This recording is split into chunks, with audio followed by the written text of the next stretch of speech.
અહીંયા ઉપર બેઠો.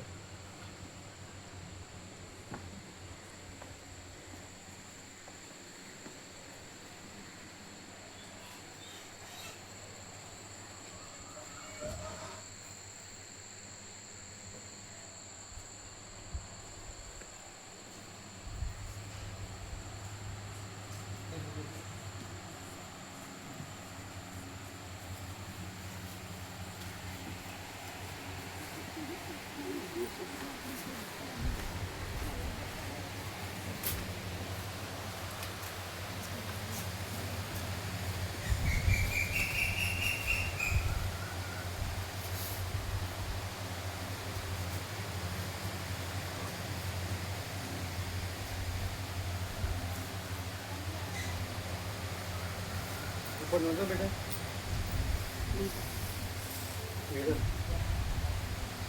ભણે થોડો આપતા આવે અહીંયા અહીંયા બધા છે અહીંયા લીલું લોહી ચણે છે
ઓમ ઓમ બરાબર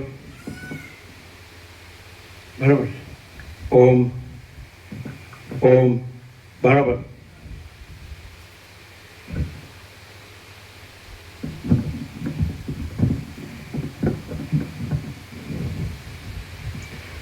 ઓમ ઓમ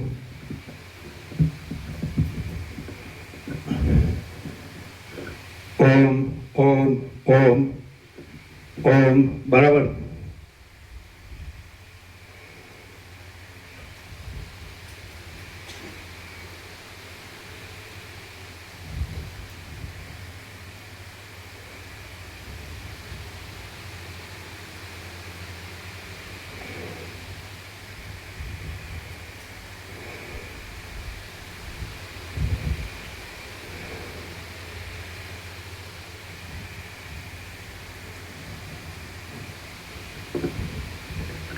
परम चिदाकाश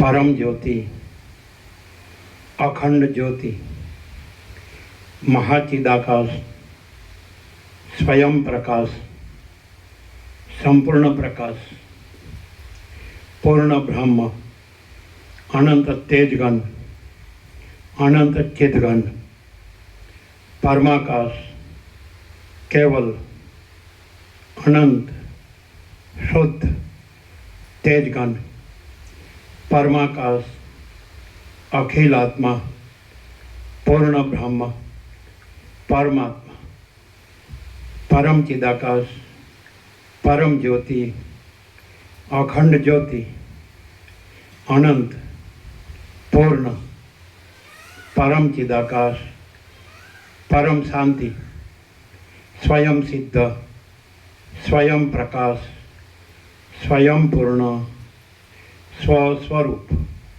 यही सब कुछ है, इसके सिवा कुछ नहीं है। शून्यभास, अनंत कोटि, महाकल्पो है ही नहीं। महाचिदाकाश, स्वयं प्रकाश, संपूर्ण प्रकाश, महाचिदाकाश ज्योति, अनंत, अखंड, अभेद, महाचिदाकाश ज्योति, महातत्व, महासामान्य, महाचिदाकाश, स्वसंवेद्य, सहज निर्विकल्प, महाचिदाकाश, परम कैवल्य, परम शांति, परम चिदाकाश, अनंत, पूर्ण, निरपेक्ष सत, अनंत, संपूर्ण, अपरिघी, निर्भ्रांत, निरपेक्ष, वसिष्ठराम, निर्वाण, राउंड 39मो राउंड।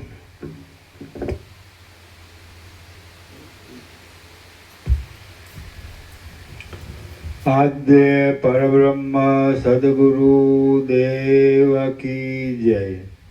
ओम श्री परमात्मने नमः। सद्ग्रंथों में शिरोमणि श्री योग वासिष्ठ महारामायण निर्वाण प्रकरण उत्तरार्ध सर्ग 37मो पेज नंबर 1249 पेज नंबर 1249 सर्ग 37मो ज्ञान योगनो उपदेश। आ 37મા સર્ગમાં જેવી રીતે ઈચ્છા જ ઉત્પન્ન ન થાય તથા ઉત્પન્ન થાય તો પણ તે બ્રહ્મરૂપ જ ગણાય તેવી રીતે અનેક યુક્તિઓ વડે જ્ઞાન યોગનો ઉપદેશ આપવામાં આવશે।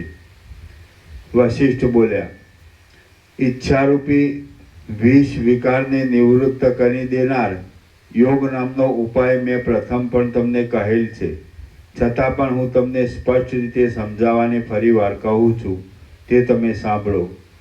તે ઉપાય ઈચ્છાથી થનારા સર્વ અનર્થોની શાંતિ કરનાર છે। અહીં જો કાંઈ પણ વસ્તુ આત્માથી જુદી હોય તો તે મેળવવાની ઈચ્છા રાખવી ઘટે છે, પણ જ્યારે આત્માથી કાંઈ પણ જુદું જ નથી ત્યાર પછી આત્માથી જુદી શી વસ્તુની ઈચ્છા રાખવાની છે? ચિદાત્મા પોતે નિરઅવયવ છે, દ્રષ્ટા, દ્રશ્ય, દર્શન આદિ ત્રિપુટીના વિભાગથી રહિત છે, સૂક્ષ્મ છે અને આકાશથી પણ અત્યંત શૂન્ય છે।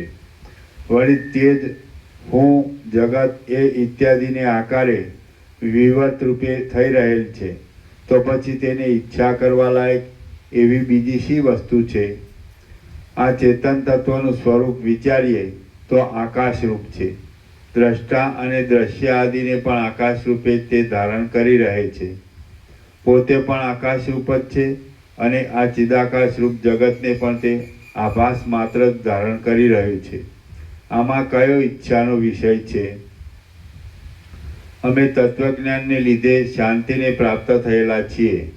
અમારી દ્રષ્ટિમાં કોઈ પણ નિમિત્ત અથવા પ્રમાણ ન જણાયાથી ગ્રાહ્યનો કૌંસમાં ગ્રહણ કરવા યોગ્ય વિષય આદિનો અને ગ્રાહકનો ગ્રહણ કરનાર જીવાત્માનો વસ્તુતઃ સંબંધ જ નથી, તો પછી ઈચ્છા કરવાનો શો વિષય છે? વળી જે લોકોની દ્રષ્ટિમાં એ ગ્રાહ્ય ગ્રાહકનો સંબંધ સિદ્ધ છે તે અજ્ઞાનીઓ પણ સ્વપ્ન સૃષ્ટિમાં જણાતા મનુષ્યોની પેઠે મિથ્યારૂપે દેખાતા હોવાથી તત્વદ્રષ્ટિએ મારા જોવામાં આવતા નથી।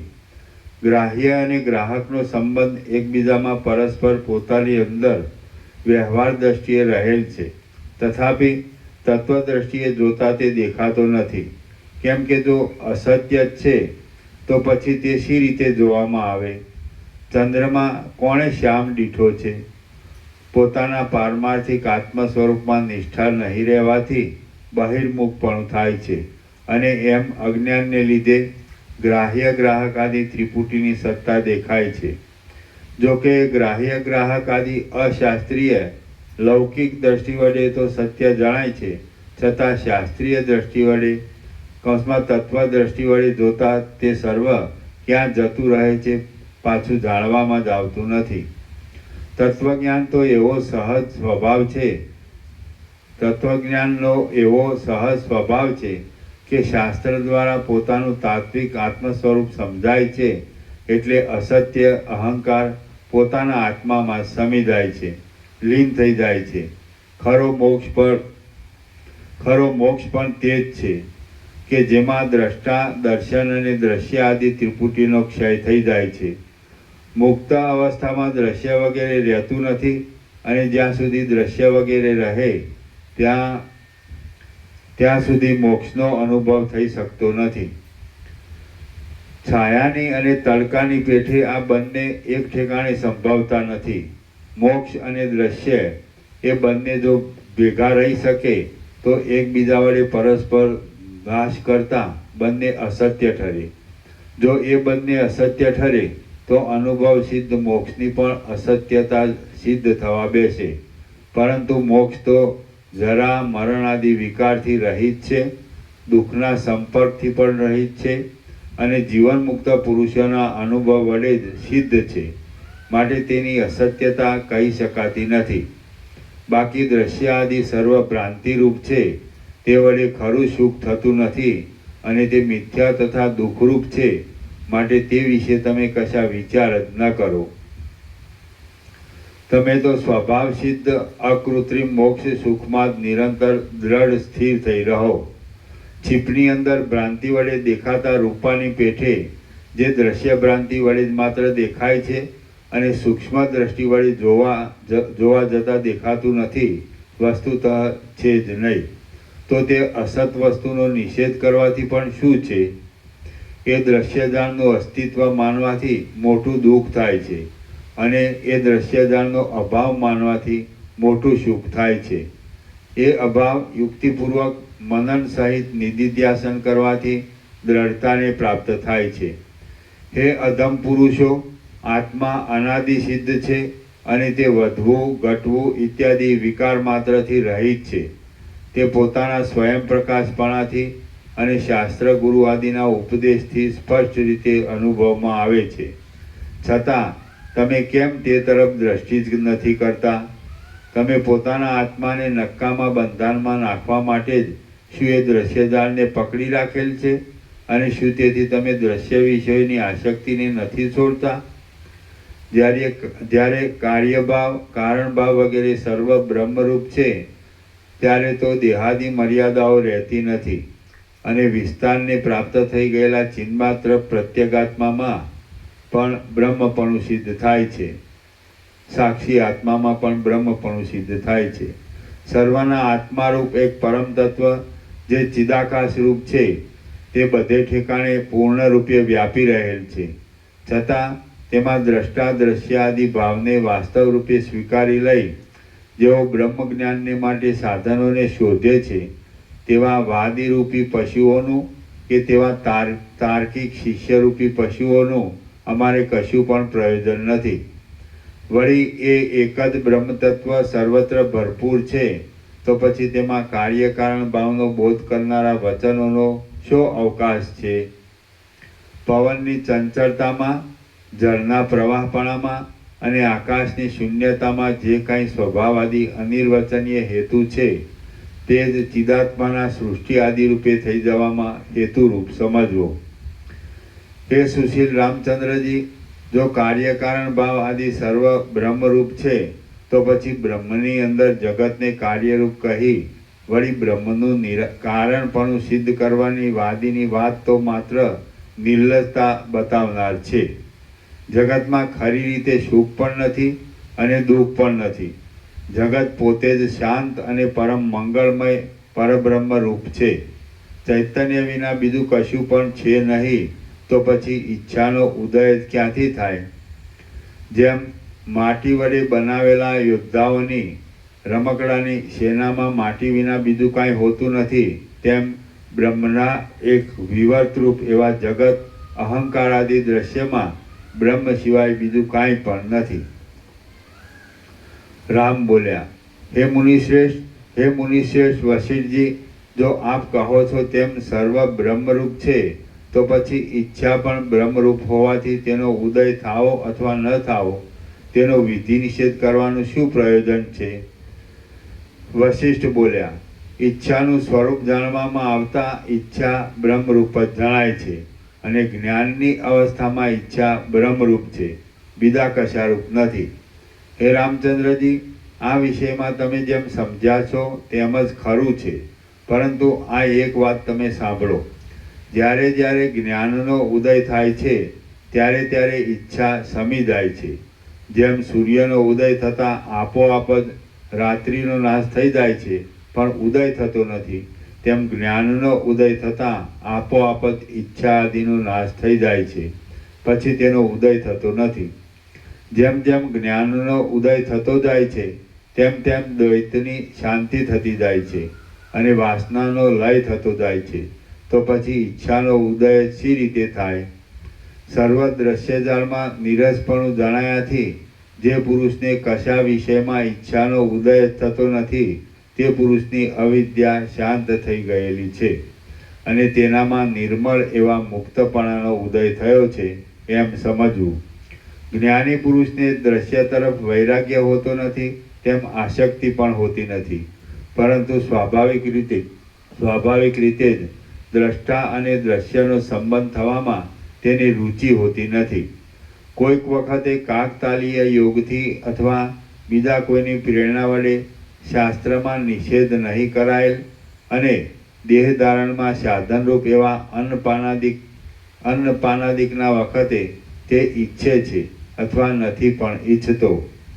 જીવનમુક્ત પુરુષની એવી આભાસરૂપ ઈચ્છા અથવા અનિચ્છા એ બંને બ્રહ્મરૂપ જ છે, એમાં કાંઈ સંશય નથી.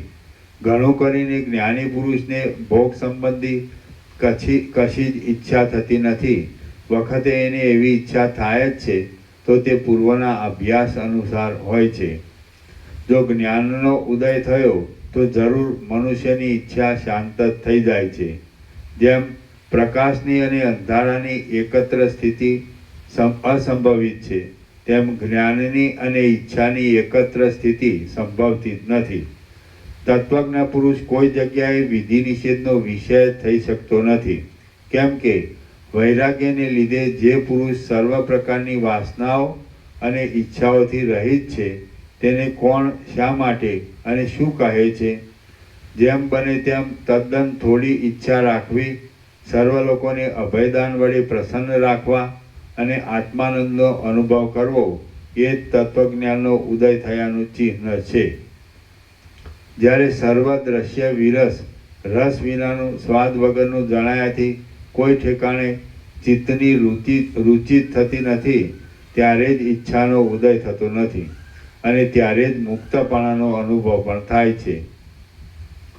જ્ઞાનને લીધે દ્વિત્વ એકત્વ આદિ ભાવને છોડી દઈ નિસંકલ્પપણે જે કેવળ પોતાના શુદ્ધ સ્વરૂપમાં જ શાંતપણાથી સ્થિર થઈ રહે છે તેની દ્રષ્ટિમાં ઈચ્છા અનિચ્છા આદિ સર્વ ભાવો પરમ મંગળમય ચિદ્રૂપ જ છે. જે પુરુષ જ્ઞાન થવાને લીધે દ્વૈત ભાવને છોડી દે છે, દ્વૈત નાશરૂપ કાંઈ બીજી વસ્તુ છે એવા ભાવને તથા આ સર્વ પરસ્પર મળી જઈ એકરૂપે થઈ રહેલ છે એવા ભાવને પણ ત્યજી દે છે અને સ્વસ્થપણે કશા વિક્ષેપને નહીં પામતા સ્વચ્છતાથી પોતાના શાંત આત્મસ્વરૂપમાં જ દ્રઢપણાથી સ્થિર થઈ રહે છે. તેવા મહાત્મા પુરુષને કર્મ કરવાનું પણ કાંઈ પ્રયોજન નથી, કર્મનો ત્યાગ કરવાનું પણ કાંઈ પ્રયોજન નથી. સર્વ પ્રાણી માત્રમાંથી કશું પ્રયોજન કાઢી લેવાનું પણ હોતું નથી. તેમજ ઈચ્છા વડે કે અનિચ્છા વડે, કાર્ય વડે કે કારણ વડે, પોતા વડે કે પારકા વડે અને મરણ વડે કે જીવિત વડે પણ તેને કશું પ્રયોજન હોતું નથી. મુક્ત દશાને પ્રાપ્ત થઈ ગયેલા જ્ઞાની પુરુષને ઈચ્છાનો ઉદય થતો નથી અને જો કદાચિત પ્રારબ્ધ યોગથી આવશ્યક બાબતમાં કાંઈ નહીં જેવી ઈચ્છા થાય તો પણ તે અખંડ બ્રહ્મરૂપ જ છે. દુઃખ પણ નથી ને સુખ પણ નથી, અને આ જગત શાંત પરમ મંગળમય અનાદિ સિદ્ધ બ્રહ્મ સ્વરૂપ જ છે એમ સમજી જે પુરુષ શિલાની પેઠે અંદર નિર્વિકાર અને બ્રહ્મનિષ્ઠ થઈ રહે છે તેને વિદ્વાનો પ્રબુદ્ધ જ્ઞાન સંપન્ન કહે છે. આગળ કહ્યું તે પ્રમાણે આત્મતત્વનું જ્ઞાન મેળવી લઈ કોઈ વિવેકી પુરુષ વિષને પણ કોઈ યોગ્ય યોજના વડે અમૃતરૂપ કરી લે છે. તે જ પ્રમાણે જે પુરુષ આત્માની ભાવના વડે દુઃખને પણ નિરતિશય આનંદરૂપ તથા સુખરૂપ કરી લે છે અને જ્ઞાન વડે પોતાના આત્મામાં ધીરતા ધારણ કરી રાખે છે તે પ્રબુદ્ધ કહેવાય છે. જ્ઞાન સિદ્ધ થયા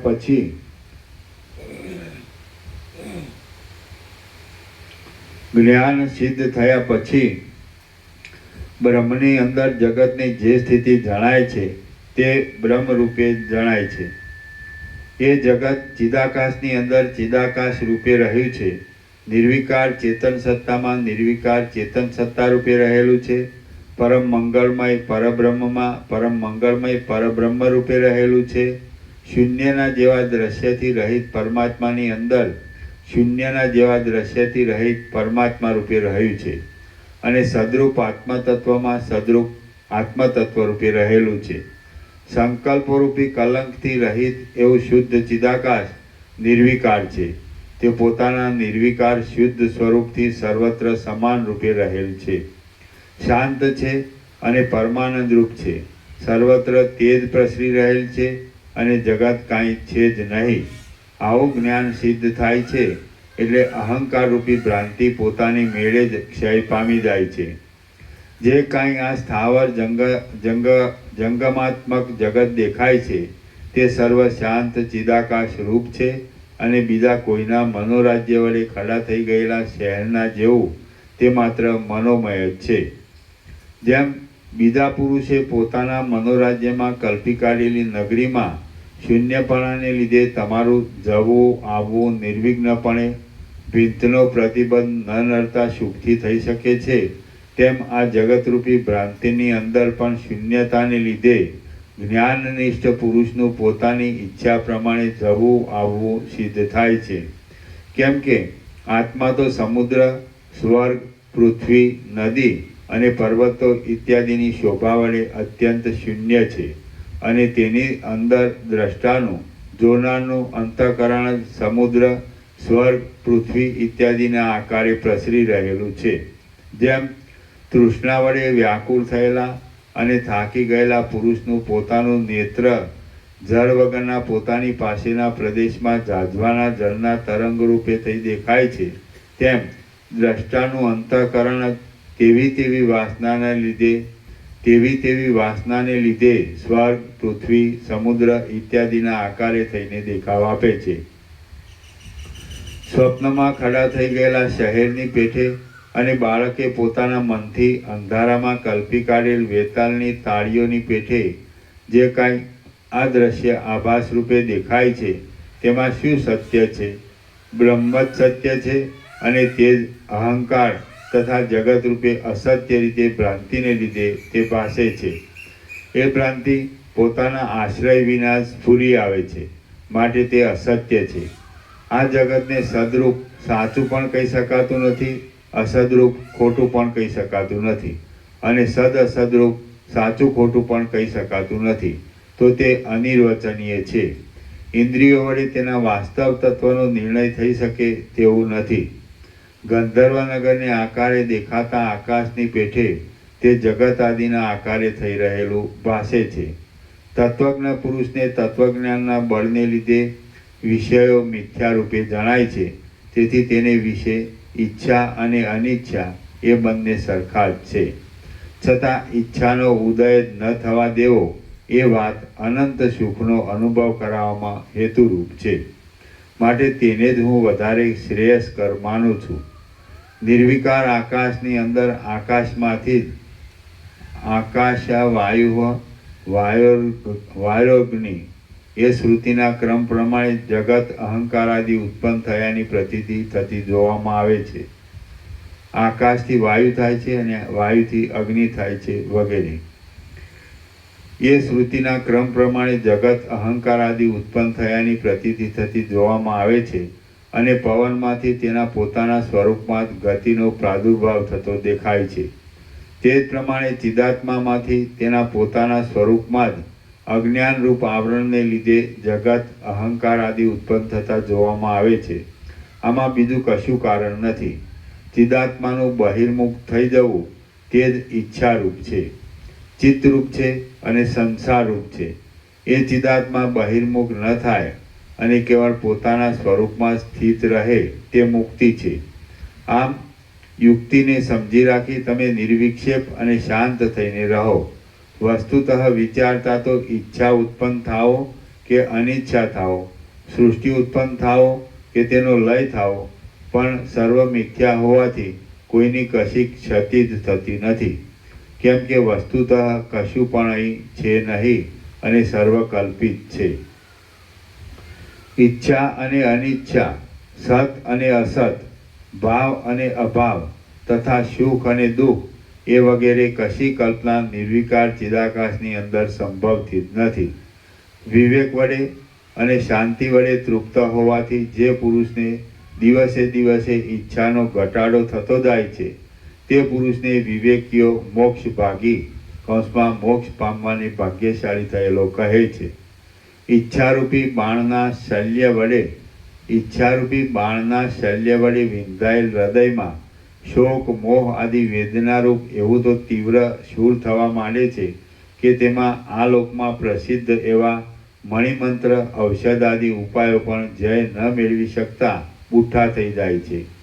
વિધાતાએ પ્રાણીઓના દુઃખોની ચિકિત્સા માટે જે ઔષધ, મંત્ર, યંત્ર આદિ કાર્યકારણના ભાવો સર્જ્યા છે તેમની ઘણીવાર પ્રથમ પરીક્ષા કરી જોવા માટે મેં સૂક્ષ્મ ધ્યાન રાખી યત્ન કર્યો છે. પરંતુ મિથ્યા ભ્રાંતિના ભારને વહન કરનારા પુરુષની ભ્રાંતિરૂપ વ્યાધિની ચિકિત્સા કરવા તેઓ સમર્થ થઈ શકતા હોય એવું મારા જોવામાં આવ્યું નથી. આપણી ભ્રાંતિ વડે સિદ્ધ અને તત્વદ્રષ્ટિએ અવસ્તુરૂપ મિથ્યા એવા ઉપાય વડે આપણે જો પારકાની ભ્રાંતિ વડે સિદ્ધ એવા દુઃખનું નિવારણ કરી શકતા હોઈએ તો આપણા મનોરથ વડે કલ્પી લીધેલ બહુ યોજનના વિસ્તારવાળા પોતાના મુખ વડે આપણે પારકાના સ્વપ્નમાં તેણે પોતાના ચિત્ત વડે કલ્પી કાઢેલા પર્વતાદિકને કેમ ગળી શકતા નથી? તત્વ વિચાર વડે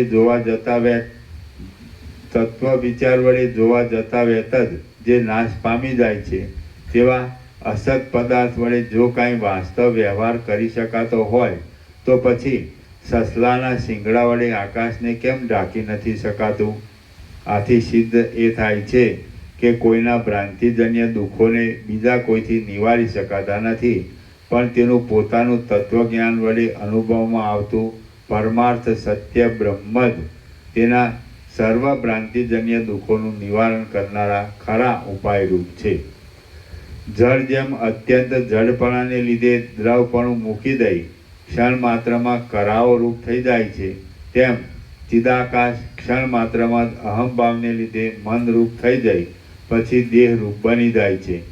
જેમ ચિદ શક્તિ ચેતન સત્તા પોતે નાશ નહીં પામતા સ્વપ્નમાં પોતાના મરણનો મિથ્યા રીતે અનુભવ કરે છે, તેમ જાગ્રત અવસ્થામાં પણ તે પોતાના ચૈતન્યપણાને લીધે પોતે નિર્વિકાર રહી અસત્ય રીતે જ આ દેહાભિમાનને અને જીવભાવને અનુભવે છે. આકાશની અંદર વાસ્તવિક રીતે કાળાશ ન હોવાથી તે કાળાશ અસત્ય છે અને તે કાળાશ ચક્ષુ દ્વારા ભ્રાંતિ વડે અનુભવમાં આવવાથી સત્ય પણ જણાય છે. તે જ પ્રમાણે આ પરમાત્માની અંદર જગત ભ્રાંતિ વડે ભાસી રહ્યું છે તે સદરૂપ પણ નથી અને અસદરૂપ પણ નથી, પરંતુ કાંઈક અનિર્વચનીય છે. જેમ શૂન્યપણાનો અને આકાશનો તથા પવનનો અને તેની અંદર રહેલી ગતિનો વાસ્તવિક રીતે કાંઈ ભેદ નથી, તેમ બ્રહ્મા અને સૃષ્ટિ વસ્તુતઃ એકરૂપ છે અને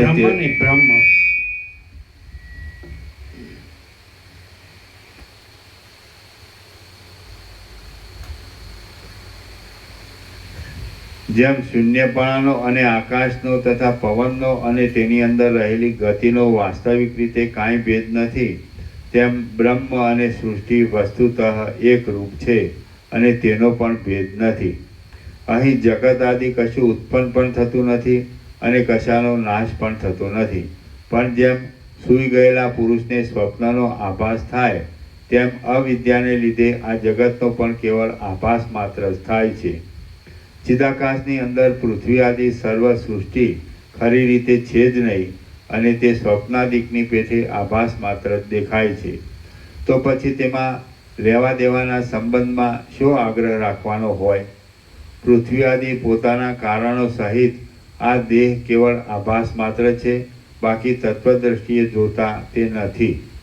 કેવળ ચૈતન્ય પરબ્રહ્મ જ પોતાના શુદ્ધ સ્વરૂપમાં સ્થિર થઈ રહેલ છે અને સર્વ તેના વિવર્ત રૂપે ભાષા કરે છે.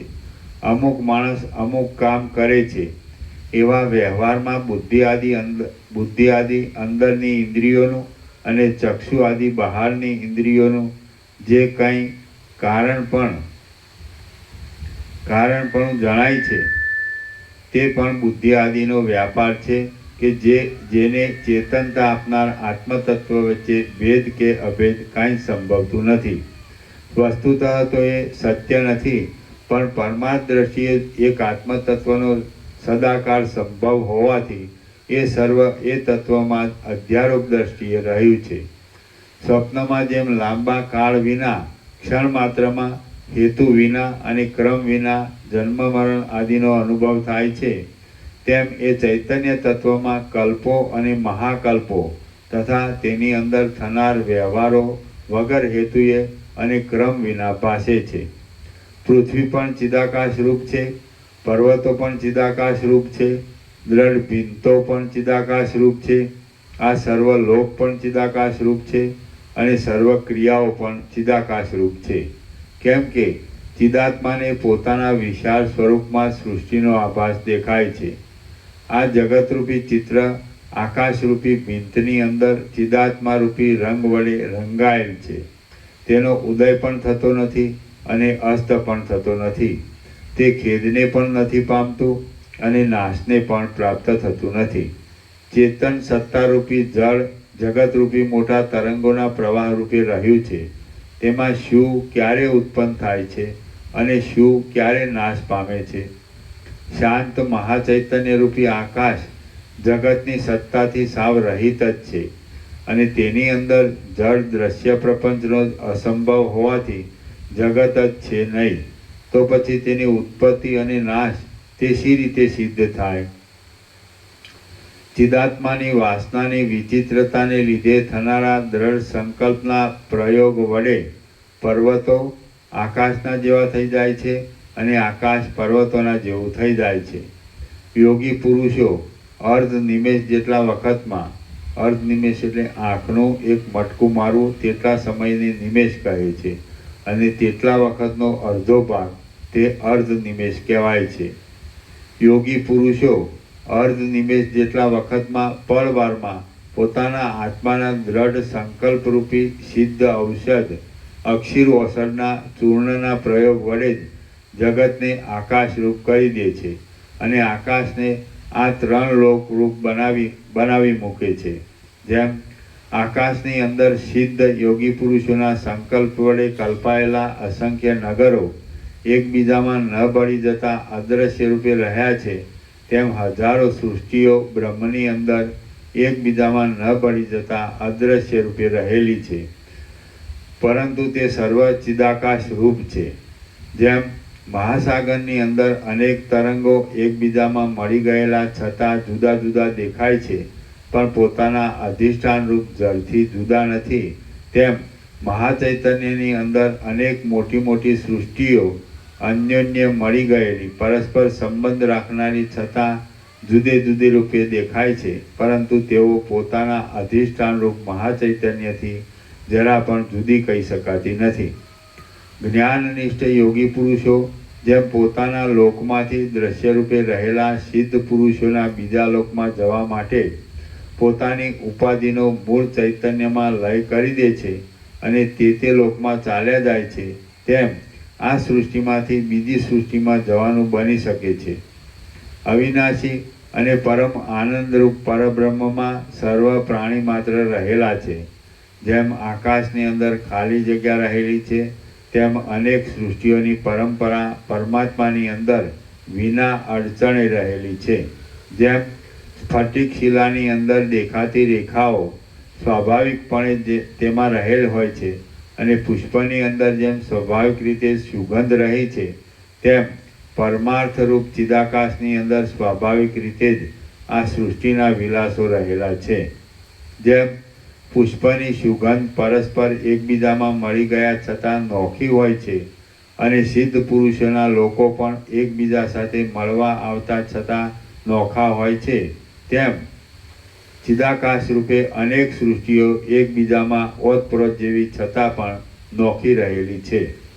સૃષ્ટિઓનું સ્વરૂપ જોવા જતાં તે સંકલ્પરૂપી આકાશમય દેખાય છે. તેથી એ સૃષ્ટિઓ સર્વના પોતપોતાના અનુભવ પ્રમાણે રહેલી છે. જેવી રીતે સ્થૂળ સંકલ્પવાળા અને સ્થૂળ મોહવાળા પામર પુરુષોને આ જગતનું સ્થૂળપણું અનુભવમાં આવે છે, તેવી જ રીતે સૂક્ષ્મ સંકલ્પવાળા અને સૂક્ષ્મ મોહવાળા યોગી પુરુષો મનપૂર્વક સૂક્ષ્મતા વિશે જગતની જે વાત કહે છે તે પણ સત્ય છે. અને વાદીઓ વિજ્ઞાનવાદ જ સત્ય છે એમ નથી. વિજ્ઞાનવાદ એટલે બૌદ્ધ મતમાં વિજ્ઞાનવાદીઓનો એક ભાગ છે કે જે વિજ્ઞાનને જ માત્ર સત્ય માને છે. અહીં તેનું ખંડન કરે છે. તેમજ સપ્ત પદાર્થવાદી નૈયાયિકોના મતનો પણ અનાદર બતાવ્યો છે. અરે વાદીઓ વિજ્ઞાનવાદ જ સત્ય છે એમ નથી, તેમ બહાર દ્રશ્ય રૂપે જોવામાં આવતા અને અનેક અનર્થના હેતુરૂપ દ્રવ્ય, ગુણ, કર્મ આદિ સપ્ત પદાર્થોના વાદ પણ સત્ય નથી. પરંતુ આ સર્વ વાદો તમારા વાદીઓના પોતપોતાના સંકલ્પ અનુસાર તે પ્રયોજન અને ક્રિયાને સિદ્ધ કરી આપી ફળજનક દેખાય છે. ચૈતન્ય તત્વની અંદર દ્રષ્ટા, દર્શન અને દ્રશ્ય એ ત્રિપુટીને પ્રકાશ કરવાની જે શક્તિ રહી છે તે જ જગતરૂપ છે. આમ જો ભાવના કરવામાં આવે તો જેમ જળનો અને પ્રવાહનો ભેદ નથી દેખાતો, તેમ ચૈતન્ય તત્વનો અને જગતનો ભેદ જોવામાં આવતો નથી. સર્વના આધારરૂપ કાળ, તેની અંદર રહેલા બ્રહ્માંડો, તેની અંદર રહેલા 14 લોકો, તેની અંદર રહેલા હું, તમે ઇત્યાદિ તેના ઉપભોગ કરનારાઓ, તેના ભોગમાં સાધનરૂપ ઇન્દ્રિય વર્ગ, તેના શબ્દ, સ્પર્શ આદિ ભોગ્ય વિષયો અને તેમનો વિચિત્ર ભોગ એ સર્વ માયાના સંબંધથી ઈશ્વર રૂપે થઈ રહેલ અને પરમાર્થ દ્રષ્ટિએ જોતા શાંતપણે પોતાના સ્વરૂપમાં જ રહેલ જન્મ મરણ આદિ વિકાર માત્રથી રહિત એક શુદ્ધ ચિદાકાશ રૂપ જ છે. તેમાં કશા રાગ આદિ દોષો સંભવતા જ નથી. સર્ગ 37મો સમાપ્ત. સર્ગ 38મો ભેદ ભ્રાંતિનો નિષેધ અને જગતનું ચૈતન્યપણું. આ 38મા સર્ગમાં જળ ચેતનના ભેદથી ભ્રાંતિનો નિષેધ કરી જગત ચિદ્રૂપ જ છે એ વાત ઉત્તમ તર્કો વડે સિદ્ધ કરવામાં આવશે. વશિષ્ઠ બોલ્યા, જેમ માયાને દેખાડનાર અંજન આંજવાથી આંખ આકાશની અંદર પણ પર્વતોને અને અંદરના તેના શિખર, તળેટી, ગુફાઓ, વન, ઝાડી ઇત્યાદિને દેખે છે, તેમ ચિદાત્મા સાક્ષી ચૈતન્ય હું બ્રહ્મરૂપ નથી પણ જીવરૂપ છું એવી જીવભાવની ભ્રાંતિ વડે વિક્ષેપ પામી જઈ આ જગતને દેખે છે. બ્રહ્મની અંદર કલ્પાયેલી આ સૃષ્ટિ અને ચિત્રમાં આલેખેલી કાલ્પનિક સૃષ્ટિ એ બંને સમાન છે. કાલ્પનિક એટલે કલ્પના વડે બનાવેલી કૃત્રિમ. બ્રહ્મની અંદર કલ્પાયેલી આ સૃષ્ટિ અને ચિત્રમાં આલેખેલી કાલ્પનિક સૃષ્ટિ એ બંને સમાન છે. કેમ કે જેમ ભીંતમાં આલેખેલી ચિત્ર સૃષ્ટિ પોતાના અધિષ્ઠાન ભીંત રૂપ જ છે, તેમ આ સૃષ્ટિ પણ અધિષ્ઠાન ચૈતન્ય રૂપ જ છે. વળી જેમ ચિત્ર સૃષ્ટિમાં વિકારનો ભાવ દેખાતા છતાં તેના અધિષ્ઠાનમાં વસ્તુતઃ કશો વિકાર હોતો નથી, તેમ આ સૃષ્ટિની અંદર પણ વિકારો દેખાતા છતાં અધિષ્ઠાન દ્રષ્ટિએ જોતા તેમાં કશો વિકાર છે નહીં, પરંતુ સદાકાળ એ બંનેની પોતપોતાની અધિષ્ઠાન રૂપે સ્થિતિ રહેલી છે. જેમ ભીંતની અંદર આલેખેલી ચિત્ર સૃષ્ટિ વસ્તુ દ્રષ્ટિએ જોતા ભીંતથી જુદી નથી, છતાં ભ્રાંતિવાળા અવિવેકી પુરુષને તે જુદે રૂપે અનુભવમાં આવવાથી જુદી લાગે છે, તેમ અધિષ્ઠાન ચૈતન્યની અંદર કલ્પાયેલી આ સૃષ્ટિ પણ વસ્તુ દ્રષ્ટિએ જોતા અધિષ્ઠાન ચૈતન્ય રૂપ જ છે અને તેથી અધિષ્ઠાન ચૈતન્યથી જુદી નથી, છતાં ભ્રાંતિવાળા અવિવેકી પુરુષને તે જુદા રૂપે અનુભવમાં આવવાથી જુદી લાગે છે. અધિષ્ઠાન ચૈતન્ય પોતે છે, તેથી એ અધિષ્ઠાન રૂપે જોઈએ તો બહારની સૃષ્ટિના પદાર્થો પણ સત્ય છે એમ તમે સમજો. જેવો દ્રવ્ય ગુણ કર્મ સામાન્ય વિશેષ સમવાય અને અભાવ એ 7 પદાર્થો ન્યાયશાસ્ત્રમાં કહેલા છે. જેવો દ્રવ્ય ગુણ કર્મ ઇત્યાદિ બહારના પદાર્થોને માનનારા નૈયાયિકાદિ બાહ્યાર્થવાદીઓ છે તેમનો અને વિજ્ઞાનવાદીઓનો મત અમારા સિદ્ધાંતમાં વિરોધી નહીં રહેતા એક રૂપે મળી જાય છે. એના નીચે ટાંચ છે. બુદ્ધના મતાનુસાર જે કંઈ દેખાય છે તે જ્ઞાન છે. જ્ઞાન સિવાય આ જગતમાં બીજું કાંઈ નથી. જ્ઞાન એટલે બુદ્ધિ, વિજ્ઞાન તે પોતાની અનાદિ વાસનાથી અનેક રૂપે દેખાય છે. એટલે બહારના જે સર્વ પદાર્થો દેખાય છે તે સાચા નથી, પણ બુદ્ધિના આભાસ માત્ર છે. તેવી જ રીતે જ્ઞાન સિવાય બીજો કોઈ આત્મા કે ઈશ્વર પણ નથી. આ મત વિજ્ઞાનવાદ, અનાત્મવાદ, નિરીશ્વરવાદ, શૂન્યવાદ વગેરે નામથી ઓળખાય છે. જેઓ દ્રવ્ય ગુણ કર્મ ઇત્યાદિ બહારના પદાર્થોને માનનારા નૈયાયિકાદિ બાહ્યાર્થવાદીઓ છે તેમનો અને વિજ્ઞાનવાદીઓનો મત અમારા સિદ્ધાંતમાં વિરોધી નહીં રહેતા એક રૂપે મળી જાય છે. કેમ કે બાહ્યાર્થવાદીઓના બહાર દેખાતા દ્રવ્યાદિ પદાર્થો અને વિજ્ઞાનવાદીઓનું અંદર રહેનારું વિજ્ઞાન એ બંને અસત્ય હોવાથી અધિષ્ઠાન સત્તાથી જુદી સત્તાવાળા નથી, પણ તે બંને સદાકાળ ચિદાત્મા રૂપ છે. આકાશ, વાયુ, તેજ, જળ અને પૃથ્વી એ પંચ મહાભૂતો ક્ષોભ પામવાના સ્વભાવવાળા છે. તેમનો અભાવ સિદ્ધ થાય છે એટલે પરમ શાંતિવાળી અને શૂન્ય છતાં વિવત રૂપે મોટા આડંબરને ધારણ કરી રહેલી બ્રહ્મ સત્તા જ તરફ પ્રસરી રહેલી છે. આ સર્વ જગત બ્રહ્મ સત્તાથી થયેલું છે અને બ્રહ્મ સત્તા રૂપ છે. સર્વના પ્રયોજન રૂપ કિંવા ફળ રૂપ પણ બ્રહ્મ સત્તા જ છે અને સર્વથી છેવટ બાકી રહેનાર પણ તે જ છે. એ રીતે સર્વમય થઈ રહેલી અને સર્વના આત્મારૂપ એવી એ બ્રહ્મ સત્તાને મારા નમસ્કાર છે. અંતઃકરણમાં રહેલું જોનાર ચૈતન્ય જ્યારે પોતે પ્રવાહ રૂપે વૃત્તિનું ચૈતન્ય બની આંખ દ્વારા બહાર નીકળે છે અને ચૈતન્ય એ જે એવા જોવાના પદાર્થની સાથે એક થાય છે ત્યારે તે દ્રશ્ય પદાર્થ દેખાય છે. એટલે ત્રણેય ચૈતન્ય રૂપ છે.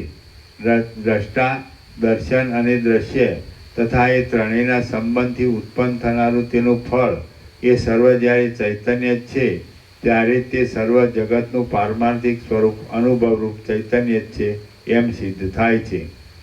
દ્રષ્ટા અને દ્રશ્ય એ બંને પોતાના અધિષ્ઠાનરૂપ ચૈતન્યની અંદર જો એકતાને પ્રાપ્ત ન થતા હોય તો શેરડી ખાતો પુરુષ શેરડીને જોઈ તેને ભલે ચૂસ્યા કરે, પણ પાષાણની પેઠે શેરડીની મધુરતાનો અનુભવ તેને થવો જોઈએ નહીં. પરંતુ દ્રષ્ટા અને દ્રશ્ય એ બંને ચૈતન્ય સ્વરૂપ હોવાથી જળ જેમ બીજા જળની સાથે યોગ થતાં એકતા પામે છે તેમ અનુભવ કરનાર દ્રષ્ટા ચૈતન્ય પણ દ્રશ્ય સાથે એકતા પામે છે. પરિણામે હું આ શેરડીના સ્વાદનો અનુભવ કરું છું એવી પ્રતીતિ થાય છે. જો દ્રષ્ટા અને દ્રશ્ય એ બંને ચૈતન્ય ન હોય તો જેમ બંને જુદા જુદા લાકડા સંધાતા નથી તેમ દ્રષ્ટા અને દ્રશ્ય એ બંને વૃત્તિ વ્યાપ્તિ દ્વારા એકતા પામે નહીં. વૃત્તિ વ્યાપ્તિ એટલે ચક્ષુ આદિ ઇન્દ્રિયોની વૃત્તિ દ્વારા ઘટ આદિ પદાર્થોમાં દ્રષ્ટાનું વ્યાપી જવું તે વૃત્તિ વ્યાપ્તિ કહેવાય છે. જો દ્રષ્ટા અને દ્રશ્ય એ બંને ચૈતન્ય ન હોય તો જેમ બંને જુદા જુદા લાકડા સંધાતા નથી તેમ દ્રષ્ટા અને દ્રશ્ય એ બંને વૃત્તિ વ્યાપ્તિ દ્વારા એકતા પામે નહીં. દ્રષ્ટાને અને દ્રશ્યને જો જડ માનવામાં આવે તો જેમ એક લાકડું બીજા લાકડાનું પોતે સજાતીય છતાં જડતાને લીધે વૃત્તિ દ્વારા એકતા ન થતાં અનુભવ કરી શકતું નથી, તેમ દ્રષ્ટા પોતે જડ હોવાથી વૃત્તિ દ્વારા જડ દ્રશ્ય વર્ગનો અનુભવ કરી શકે નહીં. જેવી જડ સ્થિતિ લાકડાની છે તેવી જ સ્થિતિ ચૈતન્યને બાદ કરીએ તો દ્રષ્ટા દ્રશ્ય આદિ જડ વર્ગની છે એમ વિવેકીઓ કહે છે. તેથી સિદ્ધ એ થાય છે કે સર્વ દ્રશ્ય ચૈતન્ય સ્વરૂપ છે, દ્રષ્ટા પણ ચૈતન્ય સ્વરૂપ છે અને તે દ્રષ્ટા વૃત્તિ વ્યાપ્તિ દ્વારા દ્રશ્ય સાથે એકતાને પ્રાપ્ત થઈ જાય તેનો અનુભવ કરે છે. દ્રષ્ટા અને દ્રશ્ય એ બંને ચૈતન્યરૂપ હોવાથી જળ, વાયુ, પૃથ્વી, પથ્થર વગેરે સર્વ દ્રશ્ય મહાચૈતન્ય રૂપ છે. તેમજ દ્રષ્ટામાં કલ્પાયેલા મન, બુદ્ધિ, પ્રાણ, જીવ ઇત્યાદિ ભાવ પણ મહાચૈતન્ય રૂપ જ છે. કેમ કે મહાચૈતન્ય વિના બીજી કશી વસ્તુ છે જ નહીં. પ્રાણ, બુદ્ધિ, મન ઇત્યાદિની સત્તા પણ કેવળ ભાવનાને લીધે જ છે. ભાવના એ એક જાતનો ચૈતન્ય સત્તાનો ચમત્કાર છે અને તે ઈચ્છાને અનુસરીને ઉદય પામે છે. જેમ વીર્યની અંદર પુરુષ આદિ પ્રાણીઓનો અને વડના બીજની અંદર વડનો આત્મા સૂક્ષ્મ રૂપથી રહેલ છે અને પાછળથી તે મોટા રૂપને ધારણ કરી લે છે, તેમ બ્રહ્મ સત્તા વિવર્ત ભાવથી આ જગતના આકારે થઈ રહી છે અને સુષુપ્તિ કાળમાં તથા પ્રલય કાળમાં તે શાંત ભાવથી રહે છે. આખા વૃક્ષના સારરૂપ સૂક્ષ્મ બીજની અંદર તેનાથી પણ અતિ સૂક્ષ્મ અને સારરૂપ જે કાંઈ રહેલ છે તે પરબ્રહ્મ રૂપ છે અને તે જ પછી ઉત્તરોત્તર થનારા અંકુર, થડ, શાખા ઇત્યાદિ કાર્યોમાં અગ્રેસર થઈ વિવર્ત ભાવથી બીજરૂપ થાય છે. બાકી વસ્તુતઃ એ પરબ્રહ્મ નિરંતર પોતાના સ્વભાવમાં જ રહેલ છે. પરબ્રહ્મ નિરંતર પોતાના સ્વમાં જ રહેલ છે. જે કંઈ કાર્ય વર્ગની અપેક્ષાએ સૂક્ષ્મપણાથી તેના કારણ રૂપે રહ્યું છે તે બ્રહ્મરૂપ છે. તે બ્રહ્મ સર્વથી અતિ સૂક્ષ્મ આત્મા રૂપે સર્વત્ર રહેલ છે અને તે જ પાછળથી વિવર્ત ભાવ વડે મોટા રૂપને ધારણ કરીને તે કાર્ય વસ્તુ રૂપે થઈ જાય છે. સર્વત્ર બ્રહ્મ જ પ્રસરી રહેલ છે, તે વિના બીજું કાંઈ પણ નથી. ઘટ આદિ પદાર્થને તેના મૂળથી માંડી ઠેઠ ટોચ સુધી આડું અવળું કે નીચે ઊંચે જોઈએ તો પણ તે ઘટાદિક પદાર્થ જ જોવામાં આવે છે અને તે વિના એક અણુ માત્ર પણ બીજું દેખાતું નથી. તે જ પ્રમાણે આ જગતને મૂળથી માંડી ઠેઠ ટોચ સુધી જે પુરુષે જેવી રીતે પરીક્ષા કરી જોયું છે તેવી રીતે તે પુરુષને સર્વત્ર બ્રહ્મ જ જોવામાં આવ્યું છે. તે વિના એક અણુ માત્ર પણ બીજું કાંઈ નથી. જેમ સોનાના સેંકડો આકારો બનાવવામાં આવે તો પણ તેનું સુવર્ણપણું તો કાયમ જ રહે છે અને તે બદલાઈને બીજો કશો ભાવ થતો નથી, તેમ શાંત પરબ્રહ્મની અંદર અનેક સૃષ્ટિઓ અને અનેક જીવો વિવર્ત ભાવથી ભલે જોવામાં આવે તો પણ એ પરબ્રહ્મનું વાસ્તવ શાંત સ્વરૂપ કાયમ જ રહે છે અને તે બદલાઈને તેમાં બીજો કશો ભાવ થતો નથી.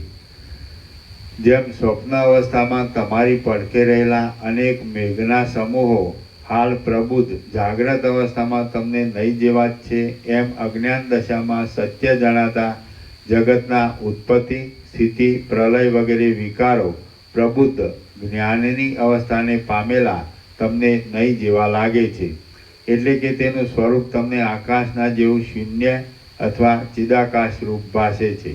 જેમ આકાશની અંદર કલ્પવામાં આવતું મલિનપણું અને આકાશમાં કલ્પાયેલી ગંધર્વનગર સંબંધી ગંધર્વ પુત્રોની સેના એ બંને આકાશરૂપ છે, તેમ ચિદાકાશની અંદર કલ્પાયેલું આ જગત પણ ચિદાકાશરૂપ છે અને શાંત છે. જેમ પૃથ્વીની અંદર જળ વડે સિંચાયેલું વડ આદિ વૃક્ષનું બીજ પ્રાણીઓને છાયા, આશ્રય ઇત્યાદિથી ઉપકાર કરનાર મોટા વડ આદિ વૃક્ષરૂપ થઈ જાય છે, તેમ પોતાની અંદર રહેલું ભ્રાંતિરૂપી અજ્ઞાન જ હૃદયમાં પુષ્પરૂપે વિકસિત થઈ બહાર જગતરૂપી ફળના આકારે થઈ રહેલ છે. અહંકાર આદિ પ્રતિબંધ ખસી જવાને લીધે નિરતિશય આનંદનો અનુભવ કરનાર અને બ્રહ્મની સાથે એકતા પામેલા વિવેકી જીવનમુક્ત પુરુષની દ્રષ્ટિમાં અણિમાદી સિદ્ધિઓ પણ જૂના ઘાસના કટકા જેવી અતિ તુચ્છ લાગે છે.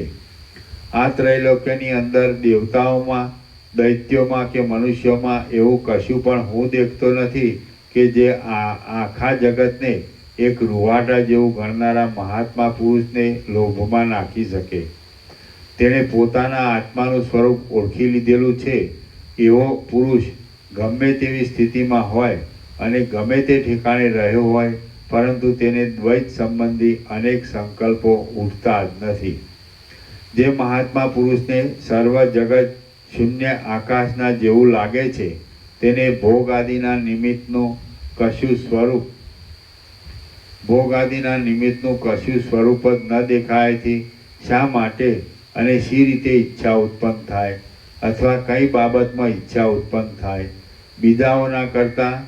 બીજાઓના કરતાં નિષ્પૃહપણારૂપી વિશેષતાને લીધે નામરૂપ સંબંધી સર્વ વિશેષ કલ્પનાથી રહિત થઈ રહેલા અને વૈભવને તથા દરિદ્રતાને એક સમાન રૂપે ગણનારા વિવેકી મહાત્મા પુરુષના અગાધ મહિમાને જાણવાને કોણ સમર્થ થઈ શકે? પોતાના પ્રકાશમય આત્મ સ્વરૂપ વડે સર્વત્ર સમાન રૂપે પ્રકાશી રહેલા તેમજ આકાશની પેઠે નિર્વિકાર, અસંગ અને શુદ્ધ ચૈતન્ય રૂપ થઈ રહેલા મહાત્મા પુરુષના બંધુ, પુત્ર આદિનું મરણ થવાથી તેમનું કશું મરી જતું નથી અને તેઓ જીવતા રહેવાથી તેમનું કશું જીવતું રહેતું નથી. એ મહાશયનું તો જે કોઈ છે તે સદા એક જ રૂપમાં અખંડિતપણે રહે છે. ઝાંઝવાના જળની નદીનો જે તટ છે તે મિથ્યા અને ભ્રાંતિથી ભરપૂર છે. તેના ઉપર નિવાસ કરનારા અજ્ઞાની લોકોને મરણ અને જન્મ મિથ્યા રૂપે ભાષા કરે છે.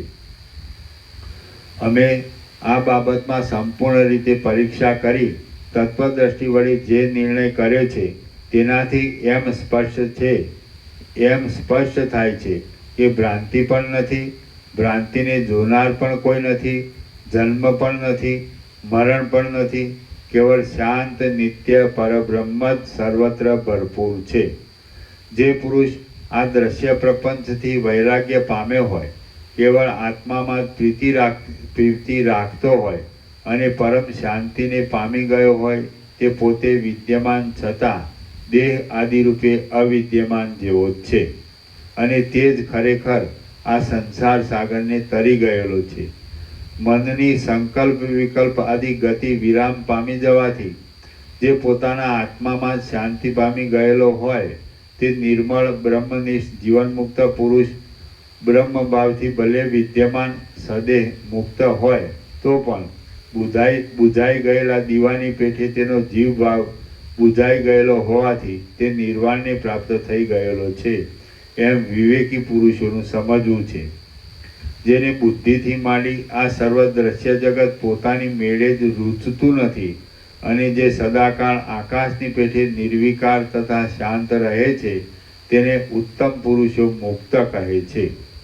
અહંકાર માત્ર અવિચારને લીધે જ ખડો થઈ જાય છે. આમ વિચાર વડે જોતા એ અહંકાર છે જ નહીં. જો અહંકાર નથી તો પછી જગત ક્યાં રહ્યું અને જન્મ મરણ આદિ પણ કોને રહ્યા? વાસ્તવિક રીતે તો માત્ર એક ચિદાકાશ જ સત્ય છે અને તે પોતાના સ્વરૂપને ભ્રાંતિ વડે બીજા રૂપે સમજી લઈને બુદ્ધિ આદિ આકારવાળું થઈ રહ્યું છે. વળી રૂપ આદિ બાહ્ય વિષયો રૂપે અને મન આદિ અંદરના વિષય રૂપે થઈ રહીને તે આ જગતને પણ ભ્રાંતિ વડે જ પોતાથી જુદું અનુભવે છે. પરંતુ તત્વજ્ઞાનને લીધે તમારી ભ્રાંતિનો નાશ થઈ ગયો છે અને તમે ચિત્તને સર્વ દ્રશ્ય વર્ગના અધ્યાસથી રહિત અને અસંગ રાખ્યું છે. વળી તમે એક સત્પુરુષની ગણનામાં ગણાવા યોગ્ય છો, માટે તમે સર્વના અધિષ્ઠાનરૂપ એવા બ્રહ્મરૂપ થઈને રહો. એટલે સદાકાળ સર્વથા તમારું સર્વ આચરણ પરમ આનંદમય પરબ્રહ્મ રૂપ જ રહેશે. તમે જે કાંઈ કર્મ કરો છો, ભોજન કરો છો, હોમ કરો છો, દાન આપો છો, તપ કરો છો, હિંસા કરો છો અને ઈચ્છા કરો છો, એ સર્વ બ્રહ્મનો જ વિવર્ત હોવાથી પરમાનંદ રૂપ અનાદિ સિદ્ધ પરબ્રહ્મમય છે. પરમ મંગળમય ચિદાકાશ જ હું, તમે, દિશાઓ, આશાઓ, ક્રિયાઓ, કાળ અને આકાશ આદિના રૂપે તથા લોકાલોક પર્વત વગેરેના રૂપે સર્વત્ર વ્યાપી રહેલું છે. બહાર જે રૂપ આદિ વિષયો દેખાય છે, અંદર જે સંકલ્પ આદિ થાય છે, જે ભૂત ભવિષ્ય વર્તમાન એ ત્રણેય કાળ છે, અને જે કાંઈ જરા મરણ પીડા આદિ જોવામાં આવે છે, તે સર્વ પરમ આનંદમય મહાચિદાકાશ રૂપ જ છે. તમે સંશયથી રહિત થઈ જાઓ, ઈચ્છાઓનો ત્યાગ કરો, ભ્રાંતિના આભાસ વિનાના અને સંકલ્પ રહિત થઈ રહો. દેહ અંતઃકરણ આદિમાંથી અહંતાના અધ્યાસને છોડી દો અને તત્વજ્ઞાનપણાથી જેમ હાલ રહ્યા છો તેમ ભલે સુખેથી મુક્ત થઈને રહો. જેમ પવનનો વ્યવહાર સ્વાભાવિક રીતે કોઈ વખત ચંચળ હોય છે અને કોઈ વાર શાંત હોય છે, તેમ તમે તમારો વ્યવહાર પણ નિષ્કામપણાથી, સંકલ્પની રહિતતાથી તથા ભાવના રહિત શાંતપણાથી ચલાવો. અથવા ભલે તમે સમાધિનિષ્ઠપણાને લીધે વ્યવહાર ન કરો. જેમ લાકડાની બનાવેલી યંત્રમય પુતળી યંત્ર ચલાવનારની ઈચ્છા પ્રમાણે ક્રિયા કરે છે, તેમ ઉત્તમ પુરુષને યોગ્ય એવી તમારી ચેષ્ટા પણ વાસના વગરની, સંકલ્પથી રહિત, શાંતિવાળી અને શાસ્ત્રરૂપી યંત્રવાહક યંત્ર ચલાવનારને અધીન રહીને વ્યવહાર ચલાવનારી થાઓ. હે રામચંદ્રજી, માતા, પિતા, બંધુજન વગેરેના બહારના પ્રસંગ તમને સ્નેહમાં દ્રઢ રીતે બાંધી દેનાર પણ ન થાઓ. તેમ તમે સાવ સ્નેહથી રહિત પણ ન થાઓ, પરંતુ તમે કાંઈ અનિર્વચનીય રૂપે પ્રકાશિત રહો. આમ તમે ચિત્રમાં આલેખેલા દીવાની પેઠે સાક્ષી રૂપે સર્વના પ્રકાશ કરનારા થાઓ. તેમજ માત્ર આભાસ રૂપે જ સ્નેહ અસ્નેહ આદિ ભાવને ધારણ કરનારા થાઓ. વાસનાથી રહિત થઈ ગયેલા આજના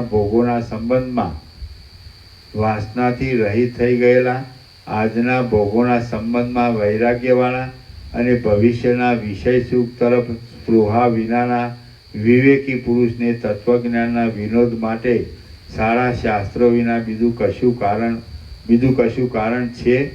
માટે કરતા ભોગતાપણાના અભિમાનથી રહિત અને રાગ દ્વેષ આદિ દોષ વિનાના તત્વજ્ઞ પુરુષનું મુખ્ય લક્ષણ તો એ જ છે કે તેને લક્ષ્યપૂર્વક થયા કરતા પોતાના યોગ્ય વ્યવહારોના સંબંધમાં શાસ્ત્રમાં બતાવેલા વર્ણાશ્રમના ધર્મોમાં તથા સમદમાદી સાધનોમાં સારી રીતે દ્રઢ થઈ રહેવું.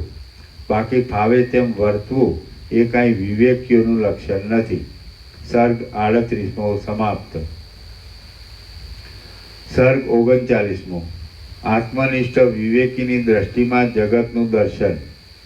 આ 39મા સર્ગમાં જ્ઞાનને લીધે પોતાના આત્મામાં શાંતિ પામેલા વિવેકી પુરુષની કેવી સ્થિતિ રહે છે તે અને તેની દ્રષ્ટિમાં આ જગત કેવું દેખાય છે તે સારી રીતે વિસ્તારથી વર્ણવી બતાવવામાં આવશે. વશિષ્ઠ બોલ્યા, પોતાના અનાદિ સિદ્ધ આત્મતત્વનો સાક્ષાત્કાર જન્મ મરણ આદિ સાંસારિક અનર્થોની નિવૃત્તિ કરનાર છે, અને તે સિદ્ધ થવાથી જીવનમુક્ત થઈ રહેલો વિવેકી પુરુષ શાસ્ત્રોએ આજ્ઞા કરેલા નિયમમાં રહેતા છતાં સંકલ્પ વિનાનો થઈને રહે છે. કદાચિત તેને વ્યવહારના સંબંધને લઈને આભાસ રૂપે સંકલ્પનું સ્ફુરણ થઈ આવે તો પણ તેને પોતાના આત્મારૂપ સમજી અને તેને જુદી સત્તાવાળું સમજતો જ નથી. આથી એ સંકલ્પનો આભાસ પણ અસત્ય જ છે. અરીસામાં નિશ્વાસને લીધે મલિનતા આવી જાય છે, તેમ પુરુષમાં પણ તત્વજ્ઞાન થયા પહેલાં હું અમુક રૂપ છું એવો અહંકાર ક્યાંકથી ખડો થઈ જાય છે. છતાં તત્વવેત્તા પુરુષની અંદર તે વિના કારણે સહજ રીતે નાશ પામી ગયેલો દેખાય છે, અને તેને પાછો યત્ન વડે શોધવા બેસીએ તો પણ તત્વજ્ઞાનની અંદર તે પાછો જોવામાં આવતો નથી. જે પુરુષમાં અજ્ઞાનરૂપી આવરણ પાતળું પડી જાય છે અને તેથી જેની સર્વ ઈચ્છાઓ સમી જાય છે, તેમજ જેને કેવળ નિષ્કામતાનો જ ઉદય થાય છે, તે વિવેકી પુરુષનો આત્મા જ્ઞાનરૂપી પરમ અમૃત વડે પૂર્ણ થઈ જાય છે. તેથી તે નિરતિશય એવી આનંદમયી પોતાની સ્વરૂપ સત્તાથી સદાકાળ ઝળકી નીકળે છે. જેમ પૂર્ણચંદ્રથી આકાશ શોભે છે, તેમ આવરણથી રહિત પ્રકાશમય બુદ્ધિવાળા અને અજ્ઞાનરૂપ અંધકારને પેદા કરનાર સર્વ સંદેહરૂપી ઝાકળને ખસેડી નાખવામાં પવનના જેવા મહાબળવાન વિવેકી પુરુષ વડે તેનો આખો દેહ શોભી નીકળે છે. સંસાર સંબંધી જન્મ મરણ આદિ અનર્થોથી રહિત થઈ ગયેલો સંદેહ વિનાનો અજ્ઞાનરૂપ આવરણ ખસી જવાથી પોતાની આત્મજ્યોતિને પ્રાપ્ત થયેલો અને શરદ ઋતુના આકાશ જેવો નિર્મળ એ આત્મનિષ્ઠ પુરુષ ખરેખર આત્મરૂપ જ થઈ રહેલો જોવામાં આવે છે. બ્રહ્મલોકમાંથી આવેલો પવન જેમ સ્પર્શથી મનુષ્યને પવિત્ર કરી દે છે, તેમ સંકલ્પથી રહિત, નિરાધાર, શાંત અને અંદર શીતળતાવાળો જ્ઞાનનિષ્ઠ પુરુષ પણ પ્રણામ, સેવા ઇત્યાદિ વડે તેનો સ્પર્શ થતાં સમાગમ કરનારા પુરુષને પવિત્ર કરી મૂકે છે. સ્વપ્નની અંદર જેમ વાજણીના પુત્રનો મિથ્યારૂપે અનુભવ થાય છે, તેમ આ સૃષ્ટિનો જે કાંઈ મિથ્યારૂપે અનુભવ થાય છે તે તો અસત્ય રૂપે દેખાવ આપનારા ભ્રાંતિરૂપ અનુભવનો જ વસ્તુ સ્વભાવ છે. આ જગતની સત્તા નહીં હોવા છતાં જે અનુભવમાં આવે છે તે અસત્યરૂપી અનુભવનો જ એક વસ્તુ સ્વભાવ છે. આ અસત્ય સંસારની અંદર બંધ મોક્ષરૂપ અર્થ કોને આશ્રય રહે અને કોનાથી ઉત્પન્ન થાય? પ્રથમ તો બંધ અને મોક્ષને કહેનારા શબ્દો જ વંધ્યાપુત્ર જેવા સાવ મિથ્યા છે. તો પછી તેના વાચ્યરૂપ અર્થની સિદ્ધિ તો કેવી રીતે થાય? જગતને તેના અધિષ્ઠાન રૂપે બ્રહ્મ રૂપે જોઈએ તો તે સત્ય છે, ઉત્પત્તિ તથા સ્થિતિ વગેરેથી રહિત છે, અને તે વાસનાના આશ્રયરૂપ થાય તેવું પણ નથી. પરંતુ જો તેને બ્રહ્મરૂપ ન માનીએ તો હું અને જગત એ બંનેની વાસ્તવિક સત્તામાં સ્થિતિ થઈ શકતી નથી. અહંકાર આદિ, સૃષ્ટિ આદિ અને દુઃખ આદિ એ સર્વ જુદે રૂપે ન દેખાતા કેવળ નિર્વિષય ચૈતન્ય જણાય તે પોતાના આત્મ સ્વરૂપમાં શાંત થયાનો વસ્તુ સ્વભાવ છે. એક ક્ષણમાં જ હૃદયમાં રહેલું ચેતન તત્વ વૃક્ષથી લઈ લાખો યોજન દૂર રહેલ ચંદ્રમા સુધી આંખ વડે ફેલાઈ જાય છે. તે ઝાડ અને ચંદ્રની મધ્યમાં વ્યાપીને રહેલ તે ચૈતન્યનું આકાશ જેવા દેખાવવાળું શાંત, શીત પવન જેવું સ્થિર, વેલના વિસ્તાર જેવું મનોહર અને અનિર્વચનીય રીતે ઉદય પામનારું તથા સર્વ જીવના અનુભવમાં આવનારું જે શુદ્ધ ચૈતન્ય છે તે જ આત્માનું સ્વરૂપ છે, એમ વિવેકીઓ કહે છે. એ રીતે પોતાના આત્મ સ્વરૂપનો અનુભવ કરનારા વિવેકી પુરુષને આ સૃષ્ટિ ભિન્ન છે એવો ભાવ થતો નથી. સુષુપ્તિ અવસ્થામાં સ્વપ્ન અવસ્થાનો વિષય દેખાતો નથી અને સ્વપ્ન અવસ્થામાં સુષુપ્તિનો વિષય દેખાતો નથી. એ રીતે એ બંને અવસ્થામાં જેમ પરસ્પર એકબીજાના વિષયો નથી રહી શકતા, તેમ નિર્વિષય ચૈતન્ય તત્વમાં કશો પણ વિષય રહી શકતો જ નથી. અને બંધ મોક્ષ કેવળ ભ્રાંતિરૂપ જ છે. ન હોય છતાં દેખાયા કરવું એ ભ્રાંતિનો જ વસ્તુ સ્વભાવ છે. તેથી સ્વપ્ન, સુષુપ્તિ, બંધ, મોક્ષ આદિ મિથ્યા છતાં દેખાયા કરે છે. બાકી સ્વપ્નાવસ્થા પણ નથી, સુષુપ્તિ અવસ્થા પણ નથી અને બંધ મોક્ષ પણ નથી. જે કાંઈ છે તે સર્વ સત્ય, શાંત, પરબ્રહ્મ રૂપ જ છે. ભ્રાંતિ વડે વિચાર કરીએ તો ભ્રાંતિનું સ્વરૂપ કેવળ અસત્ય છે અને તત્વદ્રષ્ટિ વડે જોવા જતાં તે હાથ લાગતું નથી. છીપમાં જેમ ભ્રાંતિ વડે રૂપું દેખાય છે તેમ સાવ અસત્ય જ હોય તે શી રીતે મળી શકે? જે તત્વદર્શી વડે જોવા જતાં હાથ ન લાગે તે છે જ નહીં. તેને લીધે તત્વદર્શી વડે જોતા હાથ ન લાગવાથી ભ્રાંતિનો પણ સંભવ જ નથી. સાક્ષી ચૈતન્ય વિના ભ્રાંતિનો અનુભવ કરનાર બીજો કોણ છે? અને સાક્ષીના અનુભવથી તો એ ભ્રાંતિ જણાતી નથી અને અસત્ય ઠર્યાથી છે જ નહીં. સર્વને પોતાનું અંદર રહેલું સાક્ષી ચૈતન્ય જ સદાકાળ પરમ પ્રિય થઈ રહેલ છે અને તેનો જ આનંદ બીજા પદાર્થમાં પ્રતિબિંબ જેવો થઈ જઈ અનુભવમાં આવે છે. એ સાક્ષી ચૈતન્ય પોતે એકરૂપ છતાં વિવદ ભાવથી અનેક પ્રકારે થઈ રહ્યું છે. તેમાં વિવાદોનું શું પ્રયોજન છે? સાક્ષી ચૈતન્યમાં શાંત ન થતા તેથી જુદા જગત આદિ ભાવ કલ્પી લેવા એ મહાદુઃખ પેદા કરનાર છે. સાક્ષી ચૈતન્યથી બીજું કશું જુદું ન માનતા કેવળ સાક્ષી ચૈતન્યમાં જ પોતાના આત્મામાં જ શાંત થઈ રહેવું એ મોક્ષ આપનારું છે.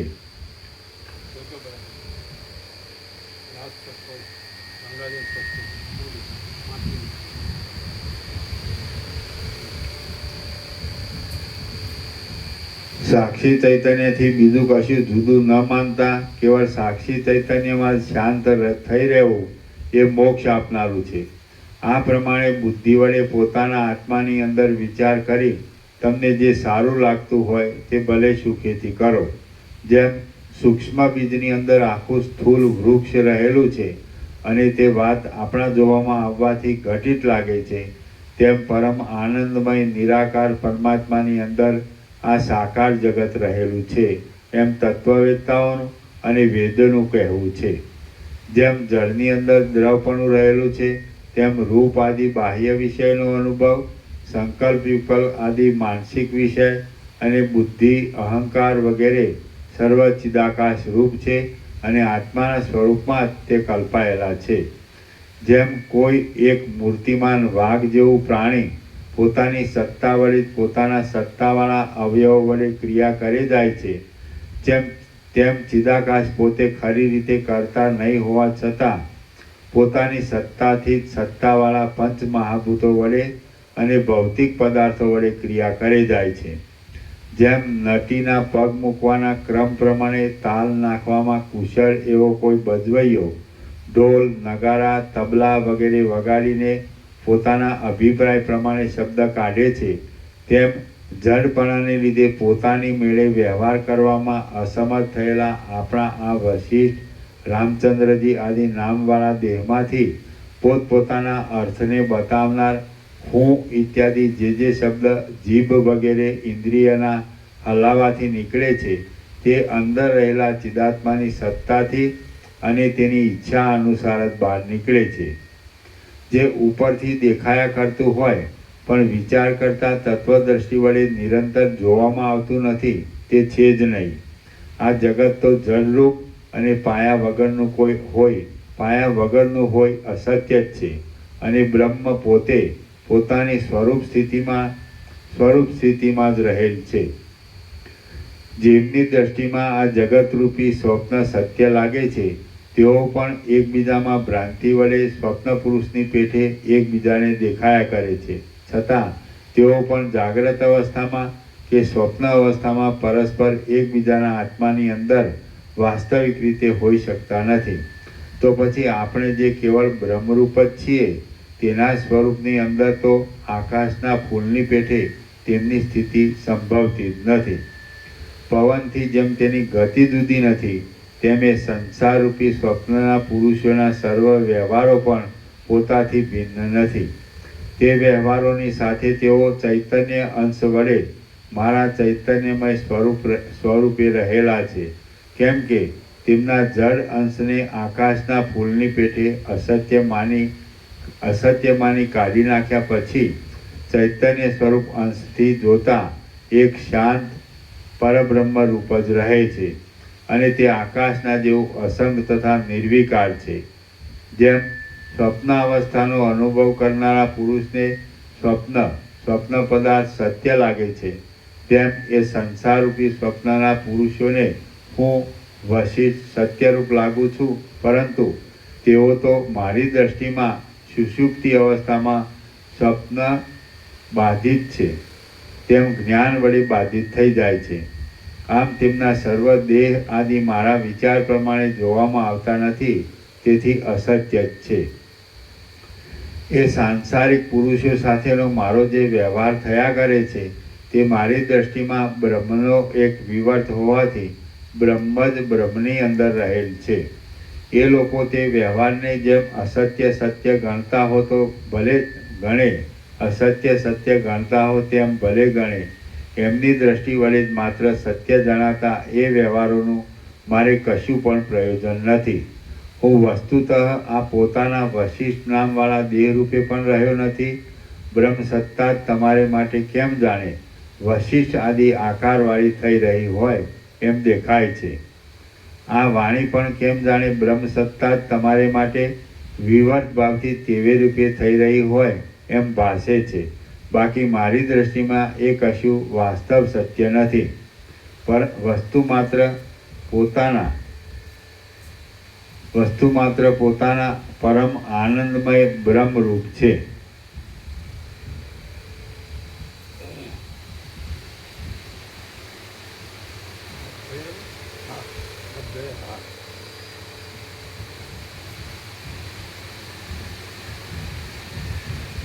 વસ્તુ માત્ર પરમ પોતાના આનંદમય બ્રહ્મરૂપ છે.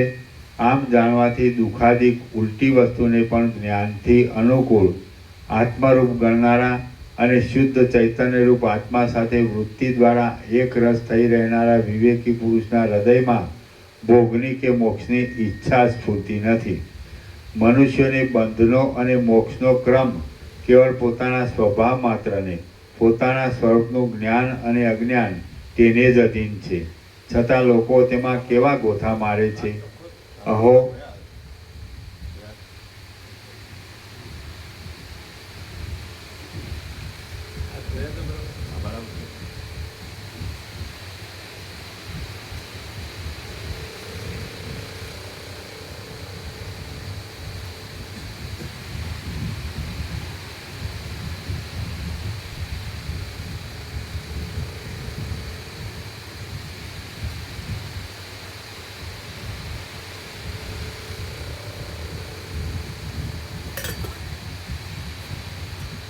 મનુષ્યને બંધનો અને મોક્ષનો ક્રમ કેવળ પોતાના સ્વભાવ માત્રને, પોતાના સ્વરૂપનું જ્ઞાન અને અજ્ઞાન તેને જ અધીન છે, છતાં લોકો તેમાં કેવા ગોથા મારે છે. અહો, મોહનો મહિમા મહાપ્રબળ છે અને તેને લીધે એક ગાયના પગલામાં પણ સમુદ્રની ભ્રાંતિ થયા જેવું થાય છે. પોતાના સ્વરૂપમાં રહેવાથી સિદ્ધ થનાર અને મિથ્યા છતાં અનુભવમાં આવનારા સર્વ દુઃખને શાંત કરનાર એવા મોક્ષને મેળવવામાં ધન, મિત્ર કે ક્રિયા કશો ઉપકાર કરી શકતા નથી. જેમ જળમાં પડેલું તેલનું બિંદુ મોટા કુંડાળારૂપ થઈ જાય છે, તેમ ચેતન તત્વ દ્રશ્ય સંબંધી સંકલ્પ સાથે મળી જતાં તરત તે જગતરૂપ થઈ જાય છે. જાગ્રત અવસ્થામાં સ્મૃતિ થતાં સ્વપ્નના વૃત્તાંતના જેવી પ્રતિભાસ માત્ર સ્થિતિ રહે છે, તેવી જ અહંકાર, દ્રશ્યજાળ વગેરેની સ્થિતિ વિવેકી પુરુષને આભાસના જેવી દેખાય છે. પ્રથમ કહેલી યોગ ભૂમિકાના અભ્યાસ યોગથી સર્વ દ્રશ્યની ભ્રાંતિ એકદમ ક્ષીણ થઈ જાય છે અને પછીથી અહંકાર કે જગત એ બેમાંથી એકેની પ્રતીતિ થતી નથી. ત્યારે કેવળ પરબ્રહ્મ જ અવશેષ રહે છે. જ્યારે સ્વરૂપમાં સ્થિતિ થવારૂપી સૂર્યનો ઉદય થાય છે, ત્યારે ભોગોરૂપી અંધકાર ક્ષીણ થઈ જાય છે. ત્યારે તે કોઈ કાળે હતો જ નહીં એવો થઈ જાય છે, છતાં કદીક તે મિથ્યારૂપે અનુભવમાં આવે છે. એ રીતે ભોગરૂપી અંધકારનો નાશ થતાં બુદ્ધિ આદિ ઇન્દ્રિયોનો સમૂહ આત્માને ઢાંકી દેનાર અજ્ઞાનથી રહિત તથા સ્થૂળ દેહ આદિના અધ્યાસ વિનાનો થઈ જાય છે. પછી તે બ્રહ્માકાર વૃત્તિ વડે વૃદ્ધિ પામેલો બોધ વડે એવી રીતે સ્ફુરે છે કે દીવામાંથી નીકળતા પ્રકાશની પેઠે તે ચારે તરફ ફેલાઈ દઈને વિવેકી પુરુષને બ્રહ્મ રૂપે ભાસે છે. શ્રી યોગ વાસિષ્ઠ મહારામાયણમાં નિર્વાણ પ્રકરણના ઉત્તરાર્ધનો વશિષ્ઠ ગીતા સુખ ભાવ વિશ્રાંતિ યોગોપદેશ નામનો સર્ગ 39મો સમાપ્ત. ઓમ ઓમ ઓમ. પ્રસાદ આપી દો.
મૂળ ગયા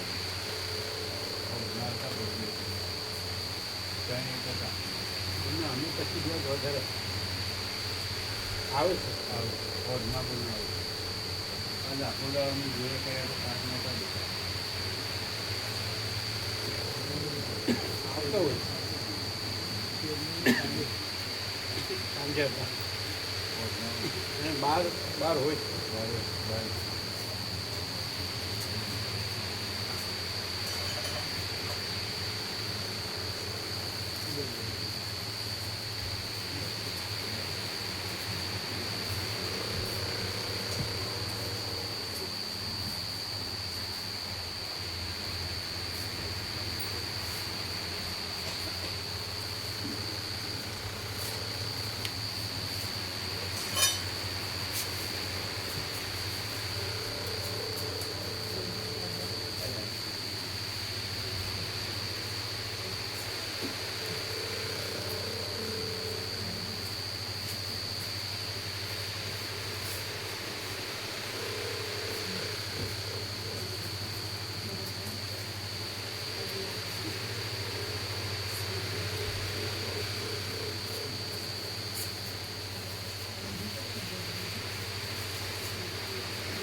પ્રસાદ લેજો